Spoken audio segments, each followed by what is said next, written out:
বাড়ির রান্নার কি মজা যারা বাইরে থাকে, পড়াশোনা বা চাকরির জন্য হোস্টেল মেসে থাকে, একমাত্র তারাই বুঝতে পারবে। সব সময় যারা বাড়িতে থাকেন এদের মধ্যে অনেকেই আছে দেখবেন একবেলা রান্না খারাপ হলে নাক সিটকায়। এই মানুষগুলো বাইরে গেলে বুঝতে পারবে মায়ের হাতের রান্নার জন্য জানটা কেমন করে। যাই হোক, মায়ের হাতের এই কালোজিরা ভর্তা দিয়ে ভাত খেলে 6 মাসের গায়ের ব্যথাও দৌড়ে পালাবে। বেশি করে কালোজিরা আর রসুন দিয়ে এই ভর্তাটা বানানো হয়েছে। আজ খাবো বেশিরভাগই ফরমালিন ছাড়া খাবার। খাবো বাড়ির গাছের চাল কুমড়া ভাজি। বাড়িতে জন্মানো সবজি বলে কথা, এখানে ভেজাল বলে কিছু নেই। এরপর মসুরের ডাল চচ্চড়ি। মসুরের ডাল রান্নার সময় যদি এর ফ্লেভারটা নষ্ট হয়ে যায় তাহলে খেতে কিন্তু ভালো লাগে না। অনেকে এই পাতলা ডাল রান্না করতে গিয়ে সিদ্ধ করার সময় পেঁয়াজ রসুন এগুলো দিয়ে দেয়, যার কারণে ডাউলের ফ্লেভারটা নষ্ট হয়ে যায়। যাই হোক, আজকেরটা কিন্তু হাতে মাখা চচ্চড়ি ছিল না। প্রথমে আমি শুকনা মরিচ ফোড়ন দিয়ে তারপরে এই মসুরের ডালটা রান্না করেছিলাম। মরিচও দেওয়া হয়েছিল, কিন্তু শুকনা মরিচ দেওয়ার ফলে এর ফ্লেভারটাই অন্যরকম হয়ে গিয়েছিল। আর শুকনা মরিচটা ডলে ডলে খেতে কি যে মজা লাগছিল। যাই হোক, এই ডাল চচ্চড়িটা আমার অনেক ফেভারিট একটা খাবার।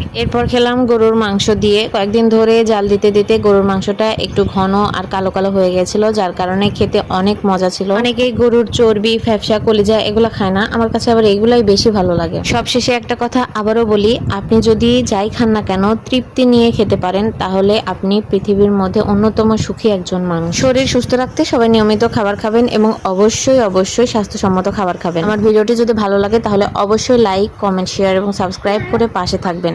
আজকের ভিডিওটি এই পর্যন্তই। সবাই ভালো থাকবেন, সুস্থ থাকবেন। অনেক বেশি গরম পড়ছে, তাই বেশি বেশি করে সবাই পানি খাবেন। আল্লাহ হাফেজ।